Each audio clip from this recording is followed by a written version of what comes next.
A man from the dark who fought the pirates, survived a bear attack which shredded his body, survived the brutal wildlife attacks from the dangerous tribes, and betrayed by friends. Hugh Glass had no kingdom to save or princess to win. His story is shown in the movie Revenant, but it didn't show all the things that he went through because they thought it would get fictional, but the real story is far more brutal.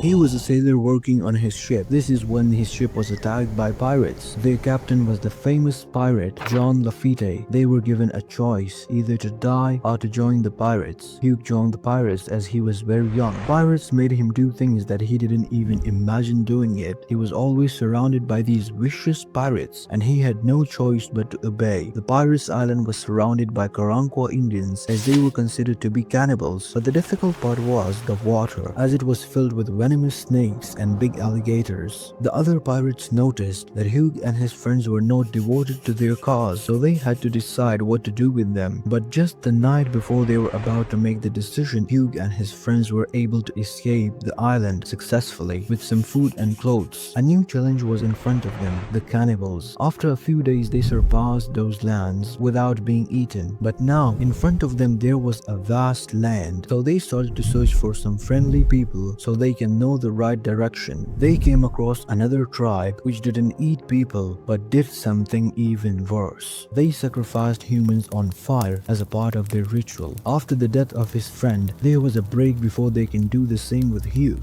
During that time, Hugh noticed that the tribe respected a powder called vermilion. Luckily, Hugh had a bunch of them while escaping the pirates. He handed it to the head of the tribe and thus he was given respect after that. After a few years, he left the tribe and went to spend his life as a normal human being. He thought that he would live a normal life after that, but it was just the beginning. In 1822, he saw an advertisement of fur hunters, so he joined them to go hunting. In the midway, they were attacked by the local Indians and 4 of their members passed away. The rest of them, including Hugh, ran away. After that, in order to reach their destination, they had to split into 2 groups. One group had to go through the area of black Indians who were known for their brutality, and that group included Hugh too. They had no food left, so Hugh moved ahead of his group to hunt for animals, but little did he know that there was a big grizzly and her 2 cubs. As soon as she saw Hugh, she launched at him because of her kids. She was more aggressive and protective. Before Hugh could have reacted, the bear was on top of him. Its sharp claws and immense power tore Hugh apart. His skull was broken, his throat was torn, and his chest was opened. His friends soon heard his screams and reached to help him. The grizzly was neutralized, and when they approached Hugh, they were surprised that Hugh was still alive and breathing. So they covered his bones and treated him a little bit. They had to move forward, so they made a stretcher for Hugh and thought that he would die in a few days, so they would bury him. But after 2 days, he was still alive. So they left 2 men with him, and the rest of the group moved forward. An old hunter known as John Fitzgerald and a young boy known as Jim Bridger were left to bury Hugh as he dies. 5 to 6 days passed, but Hugh didn't die. John said to Jim that Hugh will die eventually, so they should just leave him there and move on. Jim couldn't disagree, so they moved on. John even took the food supplies and weapons of Hugh, leaving him to be hunted. Eventually, Hugh dragged himself towards the waters. He drank a few sips of water every minute and ate fruits from the trees. But little did he know that there was a snake next to him ready to take his life. But this turned an opportunity for Hugh as he killed the snake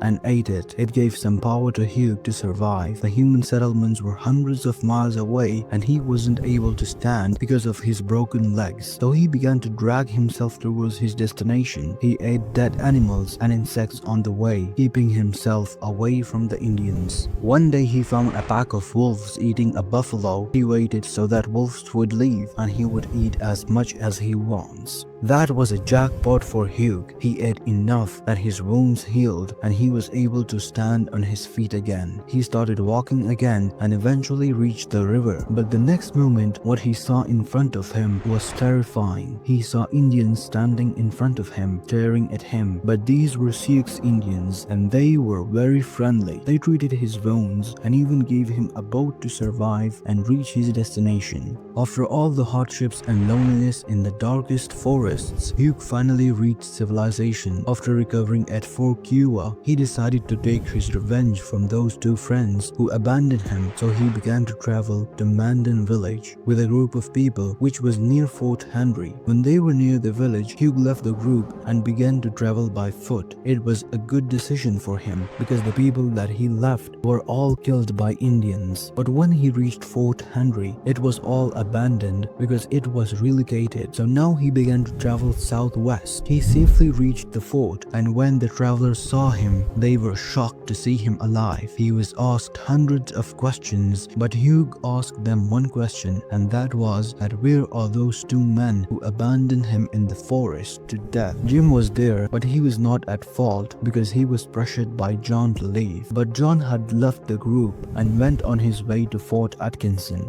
Luckily, a group of people were going to Fort Atkinson, so Hugh joined them. Soon they reached Fort Atkinson. When Hugh asked them about John, he was told a very bad news. John had joined the US Army, so he was a government person. Killing a government person would mean being executed. Hugh warned John that he would kill him if he ever left the army, and John took that very seriously because he knew that Hugh can kill him if he was able to survive that much hard situations. After that, Hugh went on his way to be a fur trapper, but a few years later, Hugh was caught again by the Arikara Indians during a hunt and he was killed. Interestingly, some other fur trappers passed those lands a few months later and they met some local friendly Indians, but one of the fur trappers saw Hugh's rifle with one of the Indians. It turned out they were Arikara Indians disguised as friendly Indians, so they immediately killed those Indians, avenging Hugh. This was the first long video ever uploaded on this channel, and it took me about 2 months to make it. You can support my hard work by subscribing and liking this video, which would motivate me to make the next video. Let me know what improvements I can make or any other suggestion you would like to give me in the comment section.